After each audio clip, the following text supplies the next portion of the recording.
Hello दोस्तों, आज हम बात करेंगे जेफ एनएफ टैबलेट के बारे में पूरी जानकारी देंगे। सबसे पहले वीडियो को लाइक कर चैनल को सब्सक्राइब कर दो। तो दोस्तों, जेफ एनएफ टैबलेट में टर्बोटालिन सल्फेट, ब्रोमोहेक्सिन हाइड्रोक्लोराइड और गुइफेंसिन साल्ट होता है।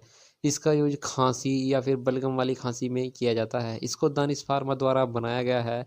इसको जो लेने का तरीका है, सुबह शाम खाना खाने के बाद लेना होता है। बाकी आप अपने डॉक्टर के निर्देशानुसार ले सकते हैं।